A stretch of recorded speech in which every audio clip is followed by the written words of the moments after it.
You need to turn your camera on or start writing or start publishing and start getting comfortable with being uncomfortable.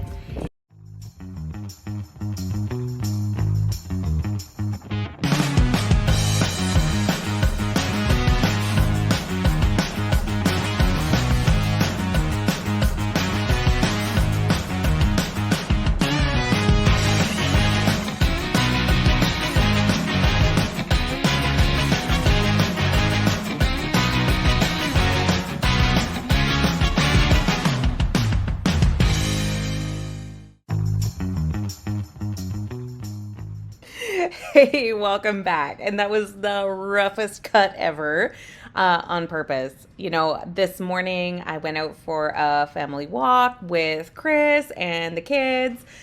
He's back from Scotland, and we were just out and about, and I got inspired and I turned my camera on and I started talking about what it really took for me to get out there and start building my business. And it really did start with messy hair, don't care, turn the camera on, start talking, don't worry about if people are listening. And it really took me start getting comfortable with being uncomfortable and intentionally putting myself in the situation where there were messy cuts, where it was messy haircuts, messy cuts of my editing, messy and imperfect action. And that's what we're going to talk about in today's blog. Welcome to the Coaches Plaza Show. I am your host, Amanda Kaufman, and I'm with you every single week talking about what is up in my world, but more importantly, how that relates to yours. And this week, I want to talk to you a little bit about confidence and how you're going to get way more out of that confidence. And you want to know what's crazy? Okay, I'm going to tell you some crazy things that happened. Okay, so I turned my camera on. I'm going to show you the reel. I'm going to show you the actual little clip. It's less than a minute. It won't take too much time today. But what happened was I didn't let the perfect be the enemy of the good. I got that thing out there, and no kidding, by the time I finished breakfast, so I think I had this thing posted, it was up for less than 2 hours. I got over 2,500 views of that video with comments of people saying, OMG, that's exactly what I needed to hear today. And no kidding, that massive, messy, imperfect action, when you're out there and you're saying the thing and you just keep on doing that thing, I had not one but two clients coming back today reporting back that they were getting results from their own messy and imperfect action, and it was coming from unsuspecting sources. One of my clients got a client today, and it wasn't because of them being like this perfect person. They literally said it wasn't because I was doing this perfect thing on social media. It was because I went out there, I did the thing, and they were so happy. They were doing crazy Kermie arms. So let's just do a little recap. I'm going to show you what I said on the reel, and let's think about it. When I was starting my coaching business, I thought that I needed to have everything be perfect and have everything be organized and have everything done before I started. And the truth is that really you need to turn your camera on or start writing or start publishing and start getting comfortable with being uncomfortable.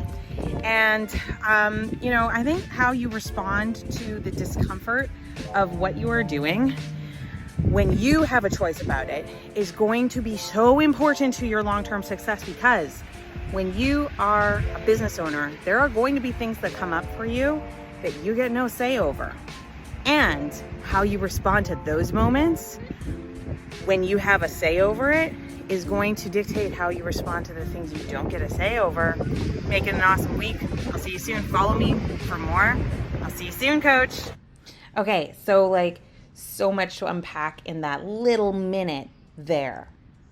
So much to unpack. Getting ready does not help you with what you really need to feel confident. And my goodness, I am talking to myself on this one. This is one of the biggest boomerang lessons that I have had to learn. A boomerang lesson is a thing that I have to repeat, a lesson that comes around to me and whacks me upside the head like a million times in my adult life. It is a lesson that is worth repeating, worth reingraining, worth reintegrating. Confidence does not come from thinking about doing something. Confidence comes from getting into action and actually doing it. So that video that I put out there was inspired by being in action with my company, with my coaching business. You know, so many people will feel and experience frustration in their day to day. And then, you know, they come to our programs and they're like, oh, I'm so frustrated by the thing that I am trying to do. And it's like, yes, of course you are, right? Who wouldn't be frustrated? I mean, like, let's be honest. The technology can be frustrating. Things not working out on the timeline you had in mind can be frustrating. You know, people not wanting to pay you or people not showing up the way you thought they were going to. I'll tell you what, frustration is a feature. Frustration is a feature if you allow it to be that way. And one of the things that I've had to learn is that if I can manage how I feel in a moment, when I'm the one creating the moment, when I'm not the one creating the moment, i.e., when someone posts something nasty, or when someone is, you know, comes out of left field requesting something that I was not expecting them to request, or gosh, when, I don't know, pandemics hit, or when there's, you know, global effects that I have no control over. I'm actually way more able to handle those things that I have no say over when I'm more able to handle the things I do have a say over. So that is why I'm encouraging so many people to get into action and stop fussing over the little stuff that you can control. And don't let the perfect ideal or idea get in the way of good action, excellent action, massive imperfect action. And you know, that is the collection of wisdom of giants that I have stood on the shoulders of. I cannot tell you how many times I heard that wisdom imparted to me before I repeated it here today for you. So many times. So many times. All right, so how do you do that though? How do you stay in imperfect action? Because I have taken so much imperfect action over the last several years building my business. It is absolutely stunning how much of that mucky, yucky middle ground kind of action that people don't see necessarily, right? You know, it's really, people will see like the big stuff. They're going to see your big launch. They're going to see your big moments. They're going to see your marketing, the stuff you want people to see for sure. But I think what people don't always see is they don't always see the little moves and the warm-up moves and the background moves and the behind the scene moves and all that energy that goes in leading up to those big moves. And so what I thought I'd talk a little bit about today as well is like, how do you kind of keep all that going? Because all that contributes to your confidence as well. If you think about it, right? The confidence doesn't come from just that big moment of the big client saying yes, or the big moment of being on a big stage, or the big moment of the big breaks. Confidence comes from the accumulated cumulative action over time.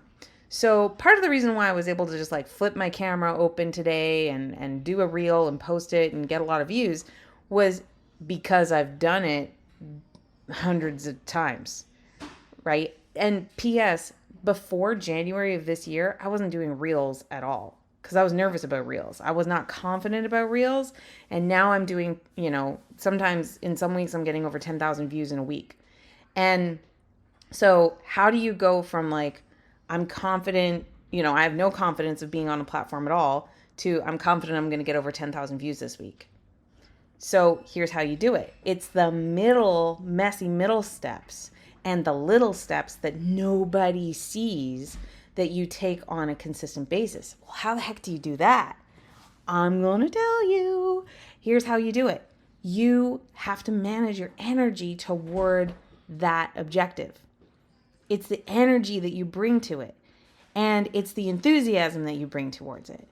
So let's talk a little bit about energy. So over the last couple of weeks, my energy has not been at its peak, it's optimal. And there's one reason why he's waving at me like literally right now. It's this dude right here.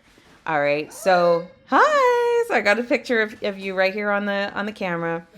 And like seriously, Chris is my boo.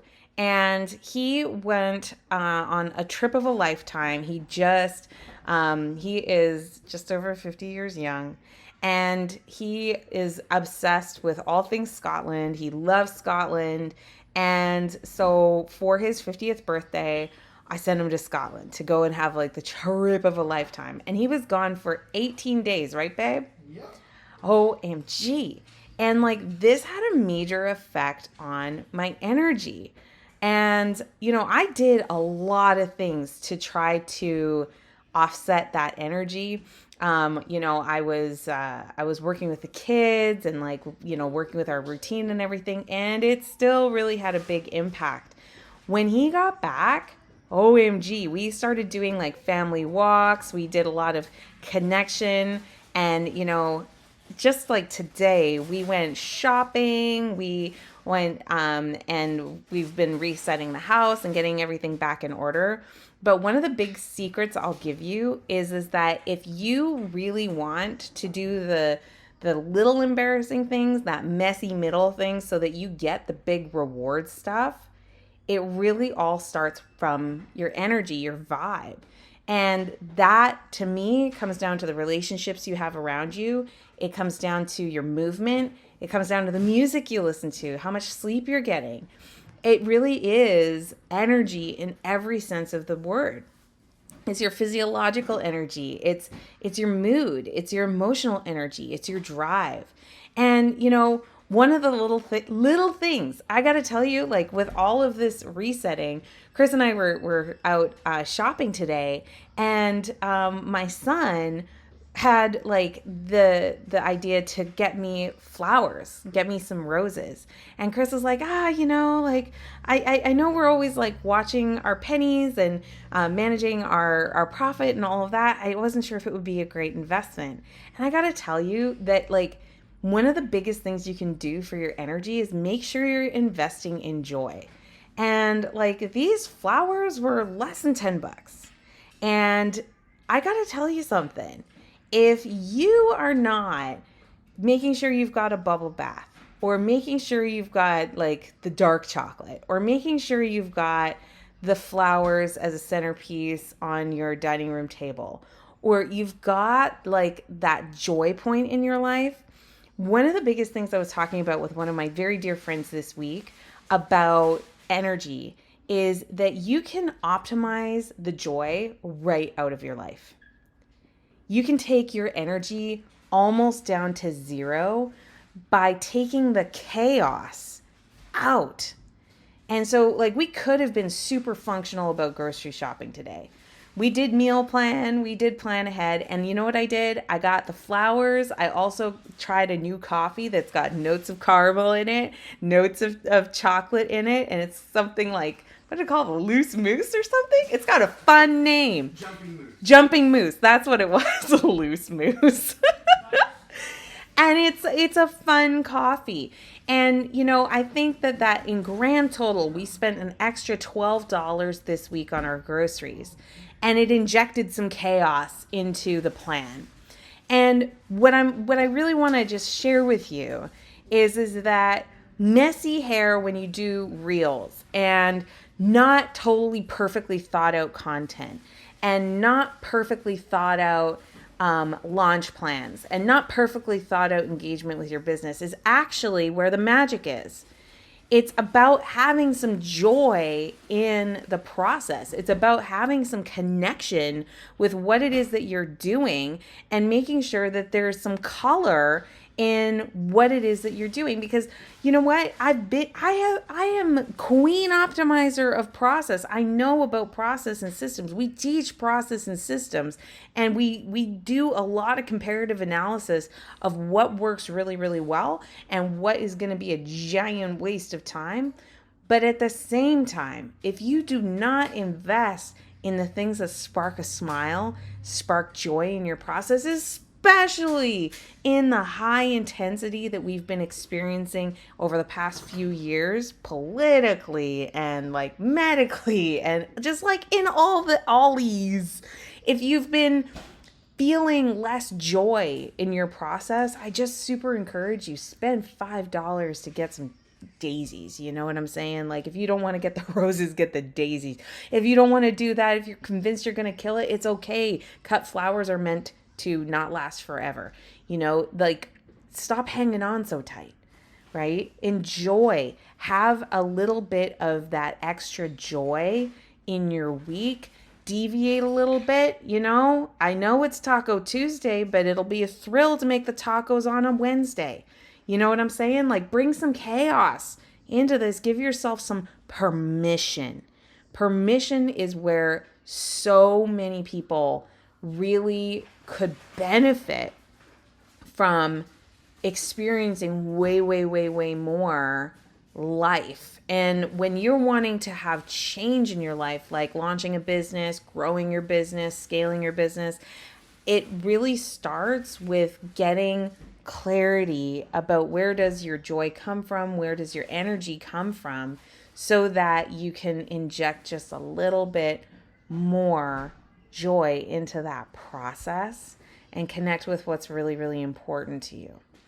All right, well, that's it for me for this week. I hope you really loved it. Do me a favor if you did, go ahead and subscribe to the YouTube or the podcast, wherever you happen to be listening from, and recommend this to 3 of your like-minded friends, because we are looking to meet some amazing people just like you. And don't forget to come and join us in the Coaches Plaza community. This is where you're going to get the latest trainings for coaches and consultants and high-ticket course creators who want to have an authentic impact, who are ready to blast past their perfectionism, get into service, and I cannot wait to see you in an upcoming training. Just join us at www.thecoachesplaza.com. I can't wait to see you on the socials. My name's Amanda Kaufman. We'll see you soon.